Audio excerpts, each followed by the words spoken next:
Kasi Okay. bata pa ako, hindi ko pa alam yung mga hanap buhay, sir. Oh, pero 13 anyos ka, nangatulong ka na. Opo, sir. Oh. Ano naging amo mo? Nung naging amo ko, sir, masungit talaga, sir. Minsan, hindi ako pinakain, sir. Yung amo ko, pinapakain sa akin, sir, yung tira-tira na lang. Yun, pinagtyagaan ko na lang, sir. Nakakainin ko para mabuhay ako. Okay. Tapos yung sahod ko, sir, kasi galing kaming agency nun, sir. Hindi pa binigay sa akin.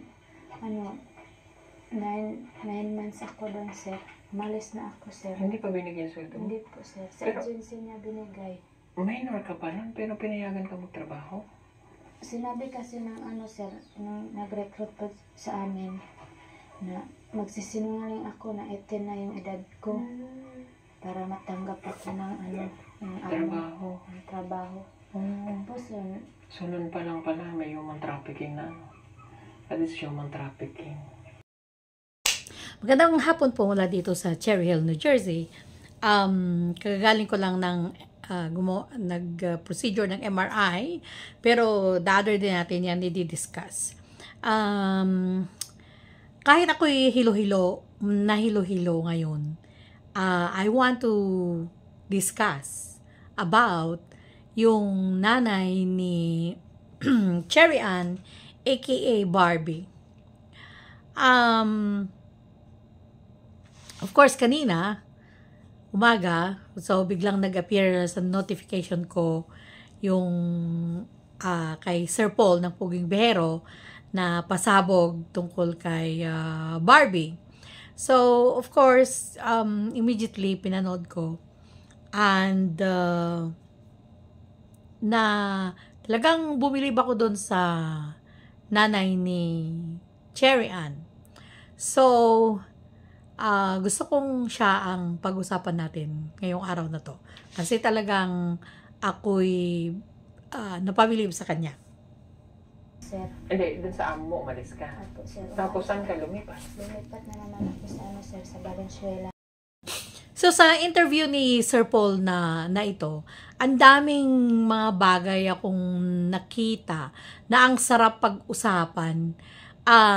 Pero, syempre, dahil ayaw naman natin na masyadong mahaba ang ating video, so, tignan lang natin yung mga some mga very important things na pwede nating himayin, na pwede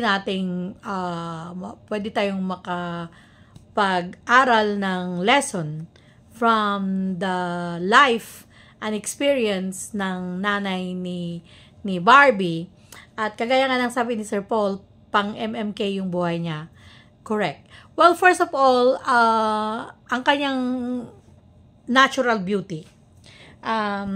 Yun ang gusto kong talagang yung talagang grabe, alam mo yon, yung walang makeup, pero kita mo yung talagang ganda niya na natural talaga. And to think na naaarawan lagi yung mukha niya, mahirap yung buhay niya, hindi siya nakakapag-moisturizer, hindi siya nakakapaglagay ng kung ano-ano sa kanyang face. So she just probably wash her face with soap and water. Pero kita nyo, kaya close up ko siya eh. Kita nyo yung natural na ganda niya talaga. So, again, also her color, she is talagang siya yung mukha ng mga naunang mga Pilipino, yung mga original na settlers ng Pilipinas, na alam nyo kung bakit ko to gustong pinag-uusapan. Kasi gusto kong makatulong sa pagtanggal sa pag maitim ka, alam mo yon, yung mga Pilipina na ang gaganda ng mga kulay, na kung ano-ano mga ginagastos para lang magpaputi. Patignan nyo yung nanay ni Barbie, ni Cherry Ann, na ang ganda ng kanyang kulay, ang ganda ng kanyang skin, to think na yun nga yung sabi ko kanina, na walang moisturizer and all that, at bilad pa sa araw. Imagine kung gumagamit siya ng cream na cream na protect from the ultraviolet rays of the sun. Pero talagang natural na makinis yung kanyang mukha. talagang solid. Kaya ako'y gandang-ganda talaga sa kanya. Pangalawa na napansin ko sa kanya, she's very, very smart. Alam mo yun na, tignan niyo kung paano siya magtagalog, no? Kahit pa ilang taon siyang tumira sa Maynila, nakita mo doon yung kanyang pagiging smart, na kahit hindi siya nakapag-aral, imagine, 13 years old, 14 ba siya nung pumunta siya ng Maynila, nag-work as a katulong. So, ibig sabihin, kaya matatalino yung mga anak niya kasi 'di ba sabi niya kahit yung mga ibang mga anak niya is may top 1, yung isa is top 2, tapos si Barbie is top 2. Kaya matatalino yung mga anak niya kasi siya matalino siya. To think na hindi siya nakapag-aral pero yung thoughts niya, yung kanyang kaisipan is talagang makita mo yung sa kanya ang pagiging isang smart, isang matalinong tao, at sayang nga talaga at hindi siya nabigyan ng pagkakataon na makapag-aral. Kaya maganda ngayon na yung napakasaya ko talaga nung talagang bumangon ako mula sa kinahigan ko nung meron ng nag-assume si Ma'am Jem na siyang magiging sponsor ni Cherry Ann because wow, ang like the kid, she deserve a chance.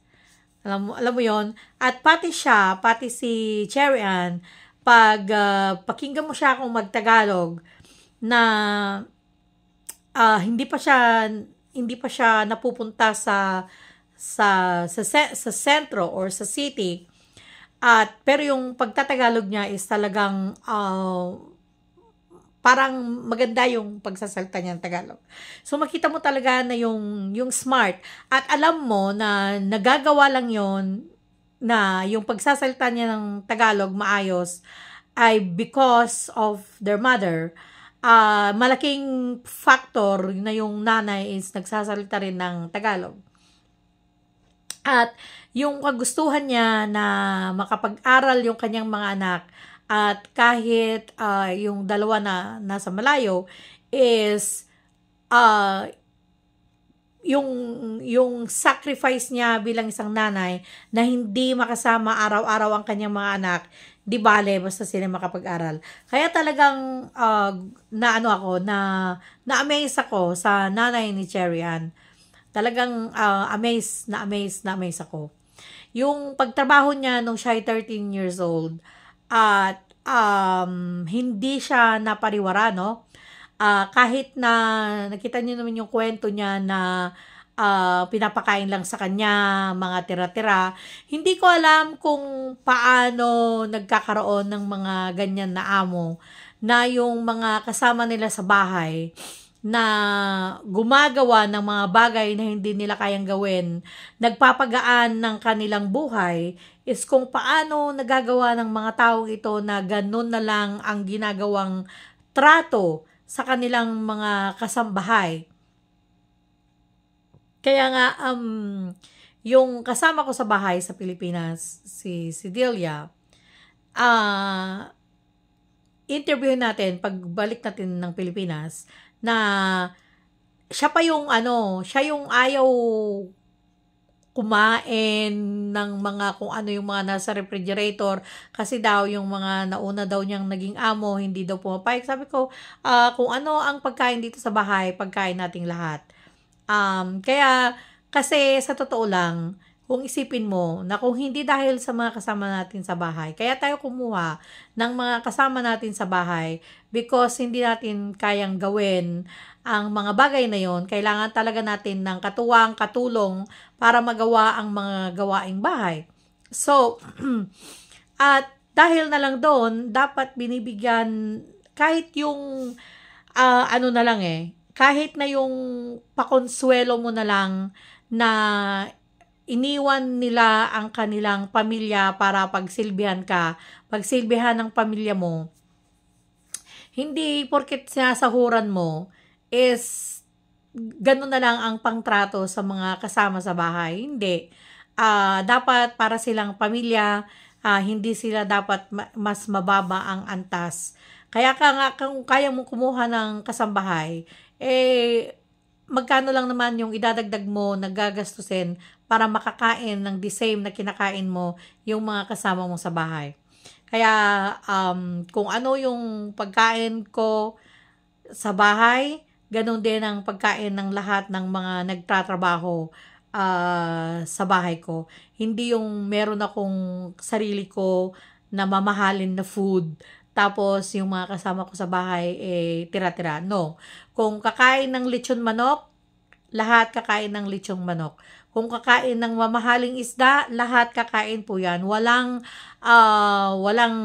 tira-tira lang, or walang, for example, ako, kakain ako ng mamahalin, tapos yung mga kasamahan ko sa bahay, kakain lang ng kung ano-ano lang. No, hindi po ganun sa pamamahay namin. Kung anong nasa mesa, pagkain po yan ng lahat. Anyway, kaya nakakalungkot na yung narinig kong yun sa isang edad ng nanay ni Cherry Ann na namasukan siya pero trinato siyang ganon. Ang sad pa doon, hindi na nga pinakain ng tama, pati sahod niya is hindi niya rin nakuha ng tama. So it is really, really sad. But at least talagang naging matalino ang nanay ni Cherry Ann, dahil kahit na despite yung mga kahirapan na yun is hindi siya napariwara. Kaya kudos talaga sa kanya, talagang bumilib ako. Kaya siya ang laman ng ating video today, kasi isa siyang dapat natin siyang tularan na mga magulang. Kinakailangan nating maging kagaya niya, maging smart sa mga nagiging desisyon natin sa buhay. At marami pa po tayo dapat pag-usapan tungkol sa kanya, dahil talagang napakayaman yung video na yun ni Sir Paul today about yung pagbigay ng ng sponsorship kay Cherry Ann. Sana nga lang is maalagaan ng pamilya ni Cherry Ann ang tiwala na binibigay ng sponsor sa kanila. Kasi syempre, damay ang buong mag-anak dyan ni Cherry Ann, dahil hindi lang naman siya ang mapapaboran sa 10,000 every month. At imagine kung maging 15,000 na yon. At saka tama sabi ni Sir Paul, yung mga nagtatrabaho ng mga domestic helpers sa ibang bansa, ang pinapadala sa Pilipinas is mga 10,000, mga ganun. Kaya para talagang nag-abroad yung nanay ni Cherry Ann. Kumbaga, you know. Kaya, at maraming salamat din po sa inyo ng mga sa ating Project Barbie. At sana yung mga hindi pa po nakapanood, patuloy po tayong manood, kasi continuous naman po yan hanggang sa sahod ng June 21, at titignan natin kung magkano ang kinita ng Project Barbie na yon, at ipadala ulit natin to kay Sir Paul. Ngayon, dahil meron ng sponsor si Cherry Ann. So, para bang sa paligay ko, hindi, kung ano man yung ibibigay natin na pera later on na makikita or kikitain ng Project Barbie na to, is bahala na si Sir Paul. Parang ganun ang nakikita ko na mangyayari. Kasi syempre, 'di ba? Meron naman ng si Cherry Ann. So, baka mamaya meron namang makita si Sir Paul na nangangailangan ng pera or tulong.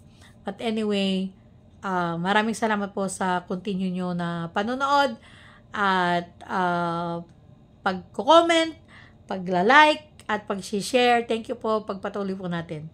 Maraming salamat po.